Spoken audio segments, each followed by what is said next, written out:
Olá, amigos, amigas, sejam bem-vindos e bem-vindas ao nosso canal Doutor Cérebro. E hoje nós vamos falar sobre a doença de Alzheimer. A pergunta é: existe a possibilidade de se fazer diagnóstico da doença de Alzheimer por meio de exames de sangue? Existem pesquisas em desenvolvimento que têm explorado essa possibilidade através de testes específicos que nós vamos compartilhar com vocês hoje para o conhecimento de todos. Vamos juntos!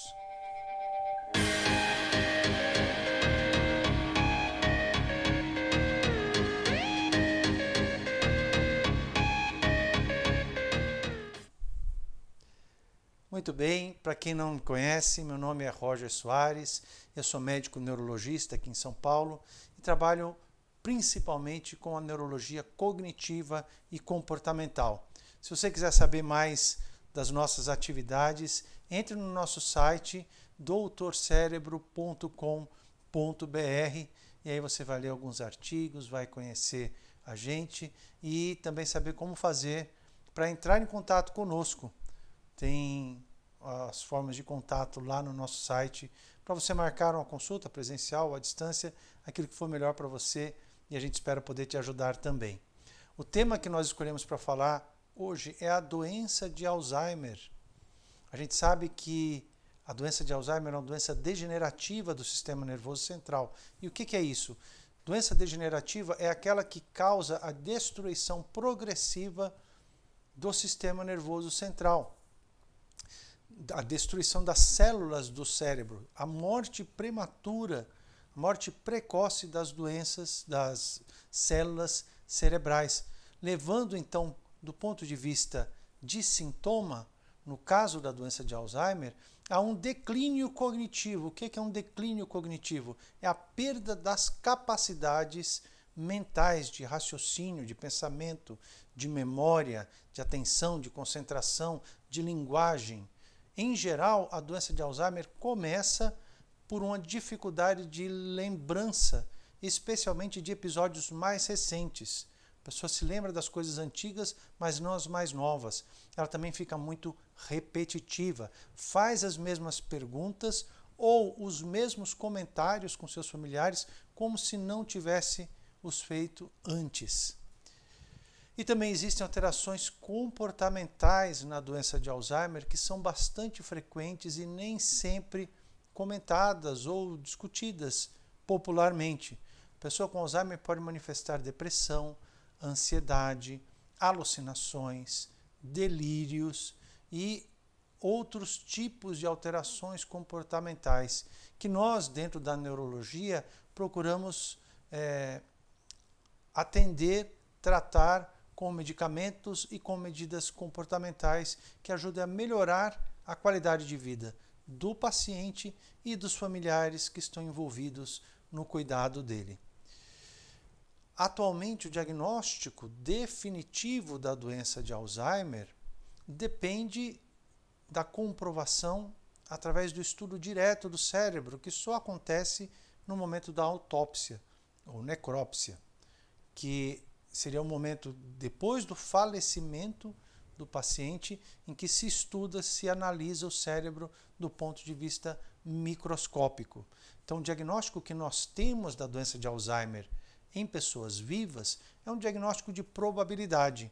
A gente tem uma confiança maior ou menor no diagnóstico, dependendo daquilo que a gente encontra no exame clínico da pessoa, na história dos sintomas que ela apresenta e em exames complementares, melhor dizendo, exames de propedêutica armada, por exemplo, a ressonância, a tomografia, o eletroencefalograma, o exame de líquor e exames de sangue. Nem todos são necessários, mas a partir de alguns deles a gente consegue dizer com um grau de confiança maior se a pessoa provavelmente tem a doença de Alzheimer ou algum outro problema que leva também a declínio cognitivo, porque existem outras causas de demência. Agora, além disso, existem outros testes que têm sido desenvolvidos nos últimos anos pouco disponíveis ainda do ponto de vista clínico, pelo menos aqui no nosso país, e que podem aumentar a confiabilidade do diagnóstico. E o nosso sonho é poder fazer o diagnóstico da doença de Alzheimer a partir de exames de sangue. E isso é uma área de desenvolvimento de pesquisa que tem crescido nos últimos tempos. E nós vou mostrar agora uns artigos para vocês que foram publicados na revista Nature Aging, que faz parte do grupo Nature, um grupo de publicação científica internacional de altíssima relevância. Qualquer coisa que é publicada na Nature significa que é de alto padrão, e nós vamos mostrar algumas pesquisas a esse respeito e o que nós podemos esperar em relação à doença de Alzheimer. Vamos ver? Então vamos falar sobre o diagnóstico de Alzheimer, da doença de Alzheimer, através de exames de sangue que estão em desenvolvimento. A doença de Alzheimer é um transtorno neurocognitivo maior. Esse é o nome que se dá dentro do DSM-5 para aquilo que nós conhecíamos como demência. O que é uma demência? É um declínio cognitivo que afeta a funcionalidade no dia a dia da pessoa, ou seja, a perda das capacidades mentais. Só que a palavra demência é uma palavra bastante carregada de preconceitos e tem até quase uma conotação pejorativa. Então, na última edição do DSM, o DSM-5, o nome a ser utilizado, recomendado, é de transtorno neurocognitivo maior, quando ele já afeta as capacidades funcionais, e transtorno neurocognitivo menor, quando é ainda um estágio bem inicial de uma possível doença degenerativa do cérebro. Mas a característica da doença de Alzheimer é a deposição de uma proteína chamada amiloide beta no cérebro. A amiloide beta, ela é um pedaço de uma proteína maior chamada APP, e ela se deposita entre as células do cérebro. E a deposição da amiloide beta entre as células forma aquilo que a gente chama de placas senis, ou placas de amiloide. Essa é a primeira alteração bioquímica que acontece no cérebro de alguém que está desenvolvendo a doença de Alzheimer, a patologia cerebral chamada Alzheimer. Porque a demência, ou seja, os sintomas da doença de Alzheimer, podem demorar vários anos para se manifestarem depois do início da deposição do amiloide. Ou seja, o amiloide começa a se acumular 5 a 10 anos antes do primeiro sintoma da doença de Alzheimer. Vejam, é bastante tempo, são vários anos que a pessoa pode estar desenvolvendo a patologia de Alzheimer sem que ela tenha qualquer sintoma. Isso acontece, esse acúmulo das placas de amiloide acontece até um momento que se acredita, em que a presença delas começa a gerar problemas de funcionamento dos neurônios, que são as células cerebrais. Elas se depositam entre os neurônios. Em um determinado momento, os neurônios começam a se sentir de uma maneira assim, digamos, metaforicamente, sufocados. E aí eles passam a não funcionar bem. E isso leva a uma alteração de uma proteína que existe dentro dos neurônios, chamada proteína tau. E essa proteína tau começa a se transformar, acumulando átomos de fósforo, que é a proteína tau hiperfosforilada, que se enovela, se emaranha, formando aquilo que a gente chama de emaranhados neurofibrilares dentro dos neurônios, dentro das células mais importantes do cérebro. E o que acontece quando os neurônios ficam cheios do emaranhado neurofibrilar? Eles morrem. E aí acontece a morte celular. E a morte celular, essa neurodegeneração, ela compromete a viabilidade das funções neuronais do cérebro, as funções cognitivas e comportamentais. Então nós temos três aspectos, um modelo que a gente chama atualmente de ATN, acúmulo de amiloide, acúmulo de tau e o N de neurodegeneração. Quando acontece a ter uma neurodegeneração significativa, ou seja, quando você perde neurônios em quantidade grande demais, aí certas funções, como por exemplo a memória, começam a ficar comprometidas clinicamente e a pessoa começa a se esquecer. Isso por quê? Porque nós temos uma reserva cerebral e uma reserva cognitiva. É como se a gente tivesse um departamento de uma empresa com 100 funcionários trabalhando, mas que você demite 20 funcionários, como tem acontecido tanto na pandemia, e os outros 80 restantes, eles dão conta do serviço.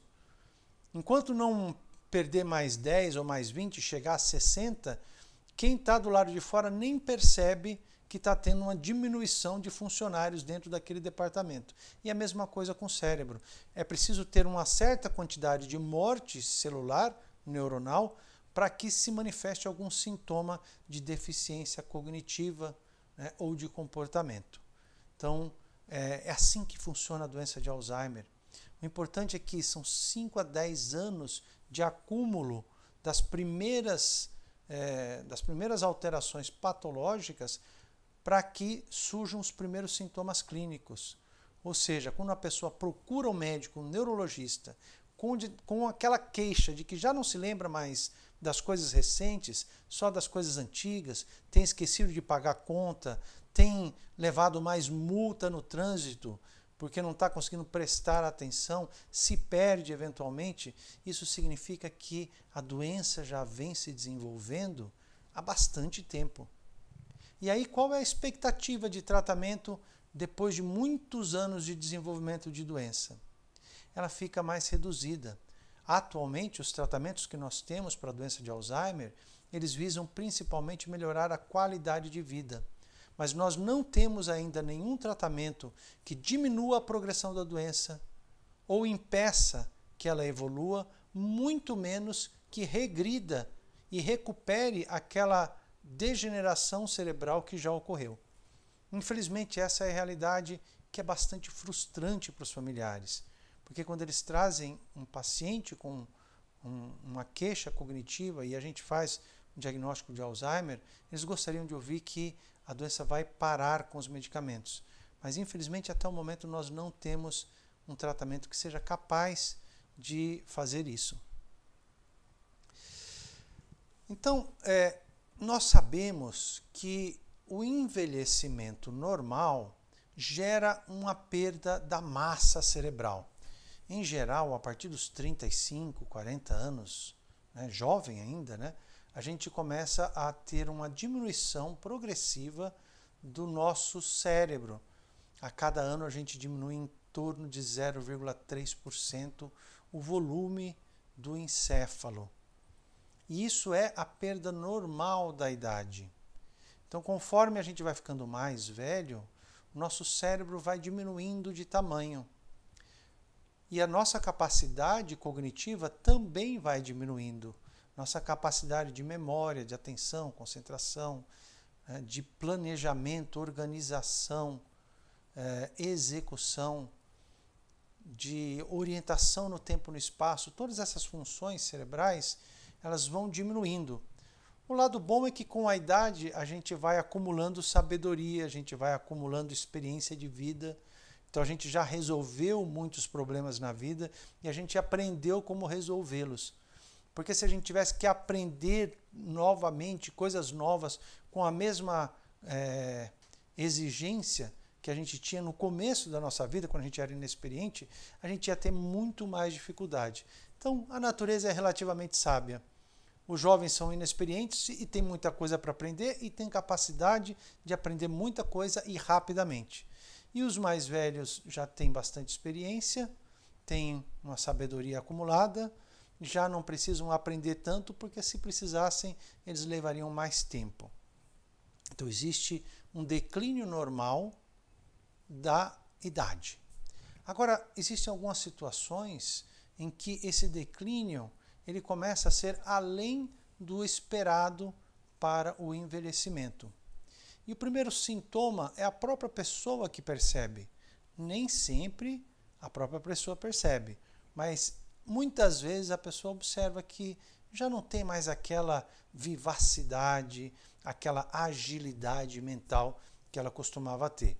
E ela pode procurar um médico. E aí que a gente chama essa fase de comprometimento cognitivo subjetivo. É só a doença de Alzheimer que causa comprometimento cognitivo subjetivo? De modo algum.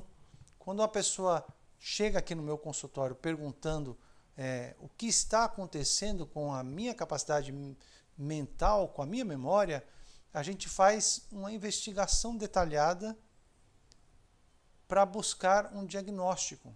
Muitas vezes é algo reversível, como, por exemplo, a deficiência da vitamina B12, um hipotireoidismo ainda não diagnosticado, um diabetes descontrolado, uma doença infecciosa do cérebro, como a sífilis, que tem aumentado de frequência nos últimos anos.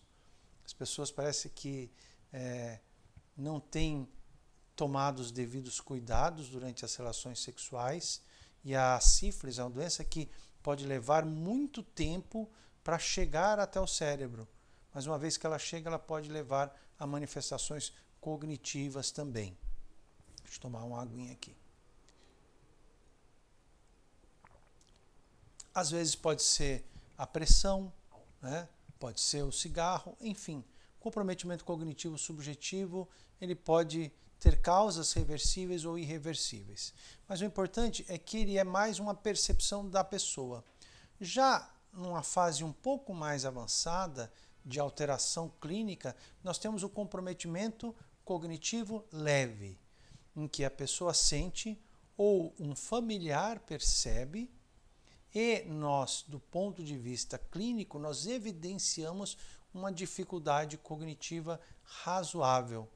Só que ela ainda não é suficiente para impedir que a pessoa desenvolva as atividades mais complexas da vida diária, como, por exemplo, manter a conta do banco, né? O saldo, o extrato, pagar as contas em dia, dirigir, ficar atualizado com as notícias e lembrar-se dos feriados, ser capaz de preparar uma refeição. Então, essas atividades ainda estão preservadas nessa fase ou estágio do comprometimento cognitivo leve. Mas se a pessoa tiver uma doença que está progredindo no cérebro, essa doença vai levar a uma diminuição da funcionalidade nas atividades instrumentais da vida diária. Ou seja, ela já não vai conseguir fazer aquelas coisas que ela fazia, como, por exemplo, ir até o supermercado e fazer a compra, né, do mês, ou entrar no site, fazer uma postagem numa rede social, assistir um vídeo no YouTube como esse. Então, a pessoa começa a ter dificuldade para aquelas atividades mais complexas e a sua funcionalidade vai diminuindo e ela vai se tornando aos poucos dependente das outras pessoas ao seu entorno. Essa já é uma fase mais avançada de comprometimento cerebral que antigamente a gente chamava de demência e atualmente a gente vem tentando utilizar cada vez mais o nome transtorno neurocognitivo maior. E qual é a demência mais frequente? A demência mais frequente é a doença de Alzheimer. A demência relacionada à doença de Alzheimer de início tardio. Embora também antes dos 60 anos, a demência mais frequente é aquela causada pelo Alzheimer também. Na faixa mais tardia, a partir dos 65 anos, depois da demência de Alzheimer, a segunda causa mais frequente é a demência vascular, em que a pessoa tem pressão alta, ou diabetes, fuma, colesterol e acaba trazendo um problema da circulação do cérebro, causando pequenos AVCs ou grandes AVCs, e aí essas lesões vasculares acabam comprometendo também a capacidade cognitiva. Existem tantas outras demências, que aqui não dá para a gente falar, eu espero poder em outros vídeos falar. Se vocês tiverem o interesse de saber mais sobre a demência com corpos de Levy, a demência de Creutzfeldt-Jakob, a demência frontotemporal e outros tipos de demência que vocês conheçam, ou tenham lido, ouvido falar, por favor, coloca nos comentários aqui desse vídeo, que é bom saber que esse tema interessa, esses temas interessam, e aí eu vou produzir novas apresentações para vocês. Mas, então, voltando aqui à nossa doença de Alzheimer, a primeira fase é aquela fase, como eu falei, assintomática, que leva vários anos, em que existe um acúmulo progressivo das placas amiloides, da proteína amiloide beta, uma fração dela chamada 1,42, né, que vai até o 42º aminoácido. Essa é a fração dela que é acumulada entre as células. A fração 1,40 acumula mais nos vasos sanguíneos cerebrais e pode levar a um outro tipo de comprometimento chamado angiopatia amiloide cerebral. Agora, conforme a doença vai progredindo, eu falei que o amiloide beta, as placas amiloide, começam a sufocar os neurônios, que começam a produzir os emaranhados neurofibrilares, que são a proteína tau. E aí começa a ter a destruição dos neurônios, a morte das células cerebrais e a atrofia cerebral consequente. E nessa fase que eu chamei aqui de pré-sintomática, essa diminuição do volume cerebral ainda é compensado pelas reservas cognitivas cerebral, até que chega um momento que a pessoa começa a manifestar sintomas. Primeiro, aquele comprometimento cognitivo leve e depois a demência relacionada à doença de Alzheimer. Então, nós podemos tentar detectar essas proteínas anormais do Alzheimer através de alguns exames. Essas alterações esses indicadores são chamados biomarcadores da doença de Alzheimer. O melhor que existe, né, é a gente conseguir detectar essa proteína amiloide beta logo no começo, nos primeiros anos, antes dela trazer qualquer sintoma. Só que é difícil fazer isso. Por quê? Porque a gente precisa de um tipo de exame chamado tomografia por emissão de pósitron, que é o PET. E o primeiro marcador de amiloide para PET é um composto chamado Pittsburgh B Compound, que é o PIB, né? É esse primeiro que está aí anotado. E o PIB, ele depende de uma marcação feita com carbono 11, que é um carbono radioativo. Só que a meia-vida do carbono 11 é muito curta. Então é preciso ter um ciclotron que que produz esse contraste que é utilizado, que é o PIB, muito próximo da máquina de PET, né, de PET tomografia ou PET ressonância. E isso é muito, muito caro, porque precisa de espaço, de tecnologia, de dinheiro investido, tanto que até muito pouco tempo a gente não tinha nenhuma máquina de PET com PIB aqui no Brasil. Só nos Estados Unidos, na Europa, na Ásia, e na África acredito que ainda não tenha. Aqui na América do Sul, me parece que o Uruguai foi o primeiro a ter, e há alguns anos a gente começou a ter o PET somente para estudos científicos, pesquisas, né? Como no Hospital das Clínicas da Faculdade de Medicina da USP. Existem outros marcadores de amiloide, como o flutemetamol, florbetaben, né, e o florbetapir, que faltou aqui no meu slide. E esses são baseados no marcador que é o fluor18, que esse já tem uma duração de meia-vida um pouco mais longa e até poderia ser produzido e entregue um pouco mais distante. Ainda não temos esse disponível aqui no Brasil também. Então, o PET é caro, difícil e indisponível. Então, nós não temos como utilizar, como é o caso dos Estados Unidos, né, utilizar o PET para fazer o diagnóstico precoce de Alzheimer num paciente que chega no nosso consultório. Nos Estados Unidos, se você tem um paciente que tem um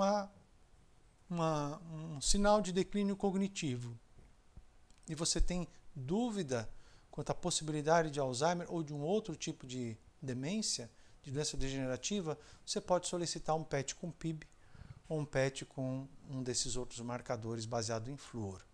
O que é que nós temos aqui no Brasil? Pelo menos aqui em São Paulo e nas grandes cidades do país. Nós temos a possibilidade de coletar o líquor e fazer a dosagem dos biomarcadores. O amiloide beta 1,42, a tau total e a fosfotal ou tau hiperfosforilada. Eu coloquei um terceiro aqui, que é o neurofilamento cadeia leve, neurofilament light, que até onde eu sei ainda não está disponível aqui no nosso país.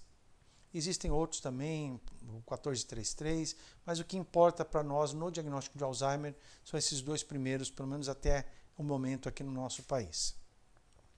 Vejam só, a primeira máquina de PET com PIB aqui no nosso Brasil, aqui em São Paulo, pelo grupo da Psiquiatria e da Neurologia da USP.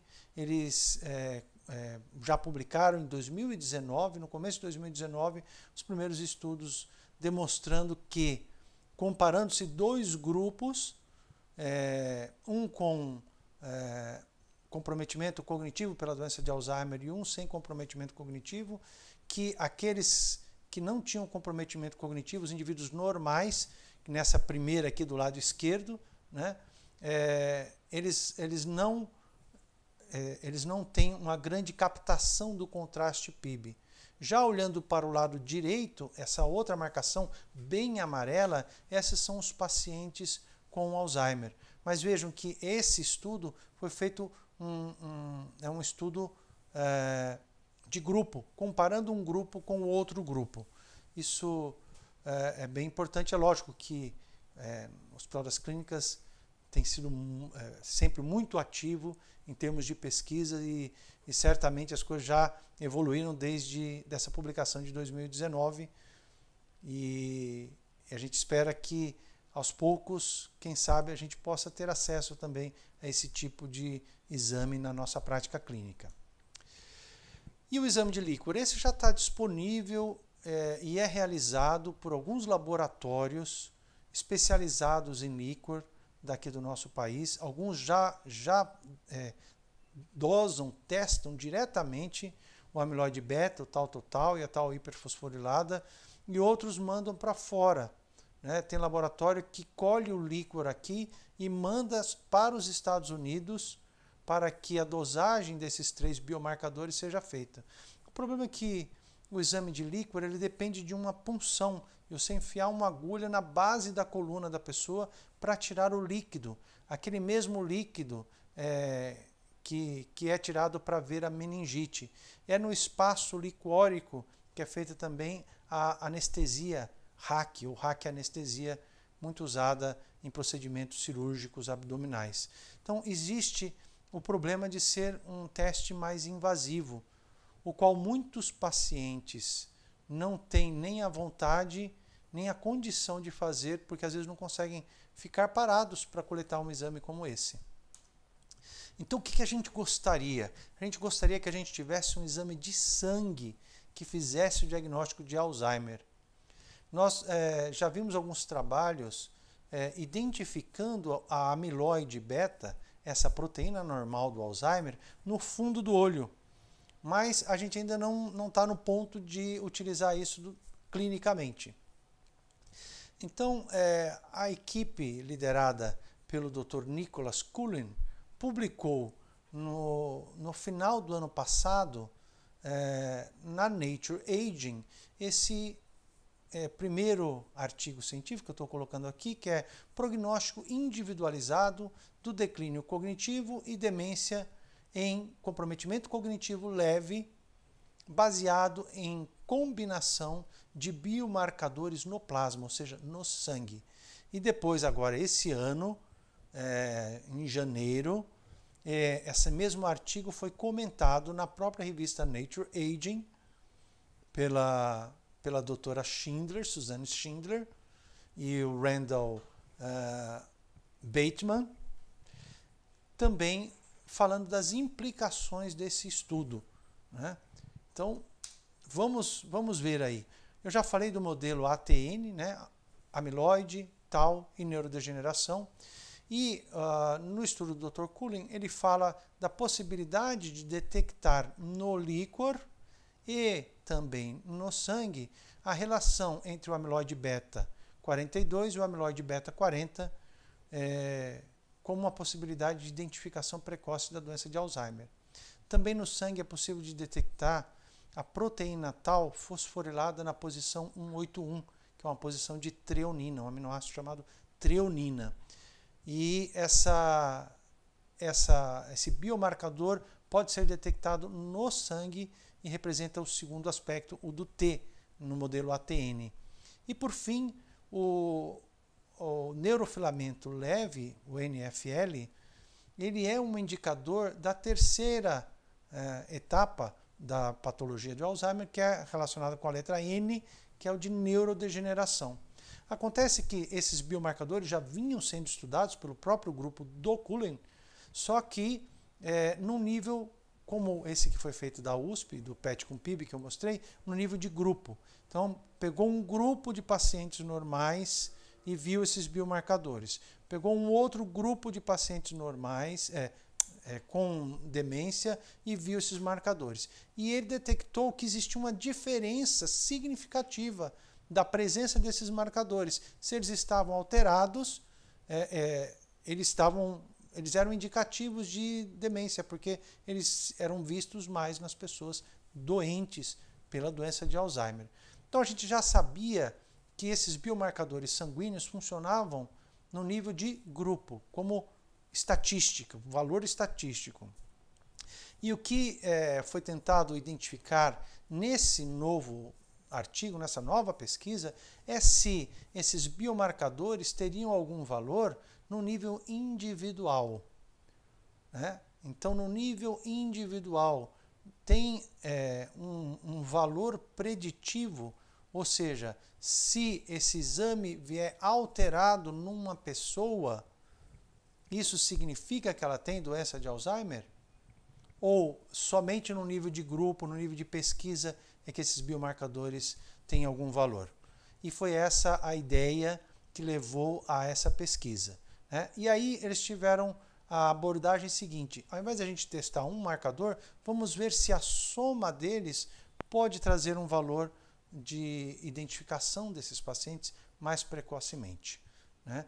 E para isso eles pegaram dois grupos de pessoas, né? Um grupo de uma base chamada BioFinder, pegaram 148 pacientes com comprometimento cognitivo leve, e uma outra base chamada ADNI, e essa base é uma base muito importante, chamada Alzheimer's Disease Neuro Initiative, que ela detecta, começou com a parte de imagem, né, detectando biomarcadores radiológicos, como ressonância, e daí o PET com PIB e as outras formas de PET, e agora a gente vê que tem outros biomarcadores sendo testados nessa base de pacientes. E 425, então, pacientes. E como é que eles fizeram isso, né? Eles fizeram o teste desses 3 biomarcadores que eu falei anteriormente, a razão, a beta 4240, a fosfotal 181 e o NFL, que é o neurofilamento leve, e identificaram dentro do grupo de pacientes da BioFinder e dentro do grupo de pacientes do ADNI, inicialmente. E daí, depois que eles identificaram aquilo que era relevante dentro de um grupo, testaram no outro grupo, né? Fazendo essa inversão aí que a gente vê do lado direito desse quadrinho que está logo abaixo. E quais foram os resultados?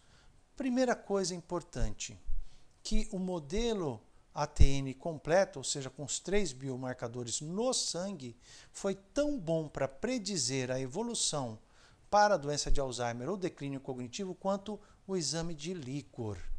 Aquele exame que tem que enfiar uma agulha nas costas para detectar esses biomarcadores. Quer dizer, existe uma possibilidade não distante de nós de que não haja mais necessidade de coletar o líquor para se identificar a doença de Alzheimer, naquele sentido de aumentar a confiabilidade ou mesmo detectar precocemente a doença. Então esse é o primeiro ponto, fantástico. Segundo é que esse modelo do ATN completo ele foi superior a um modelo básico que levava em conta a idade, o sexo, a presença de uma alteração genética chamada APOE e o comprometimento cognitivo num teste clínico, que é o exame do estado mental. Então, ele é tão bom quanto o líquor e foi superior a simplesmente aos testes mais básicos que a gente usa. Curiosamente, a relação de amiloide beta 4240 no sangue não ajudou a aumentar a capacidade de previsão que esses exames de sangue podem ter num paciente individual para dizer se o paciente vai ou não desenvolver Alzheimer. Por outro lado, a proteína tau fosforilada 181 e o NFL juntos tiveram um valor preditivo muito bom e superior ao líquor, podendo ser utilizados em um paciente como uma forma da gente prever se essa pessoa que vem ao nosso consultório com uma dificuldade cognitiva, se ela vai ou não desenvolver com maior ou menor probabilidade a doença de Alzheimer ao longo do tempo.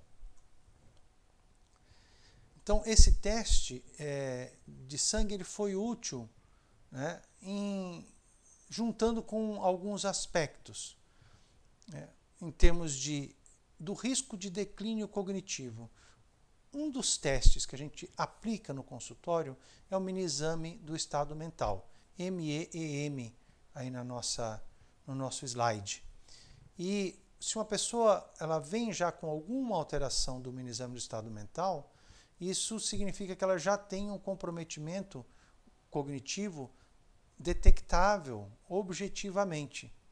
A gente não sabe, no entanto, se essa pessoa que tem já uma alteração do mini-mental, se ele vai ou não desenvolver Alzheimer ao longo dos anos. E esses exames de sangue ajudaram a aumentar a confiabilidade da nossa previsão se uma pessoa tem maior ou menor risco de desenvolver Alzheimer com base nesse teste de sangue, junto com o mini-exame do estado mental feito no consultório. Não só os testes foram positivos para ajudar a gente, ou melhor, para ajudar a pesquisa, né? A gente ainda não, né? Ainda não temos acesso a esses exames, fique claro. Esses exames de sangue, eles foram úteis nessa pesquisa para detectar também a possibilidade de conversão para a demência. Porque nem todo paciente com comprometimento cognitivo leve vai se transformar numa pessoa com demência de Alzheimer. Mas se a gente juntar os dados clínicos com esses testes de sangue, que ainda não estão disponíveis, obviamente, a gente teria uma possibilidade maior de prever a probabilidade de desenvolvimento de demência. E isso tem várias implicações que a gente vai ver logo adiante. E esses testes foram avaliados no estudo de Cullen e colaboradores para um intervalo de 2 e de 4 anos. Vejam como demora para fazer um teste.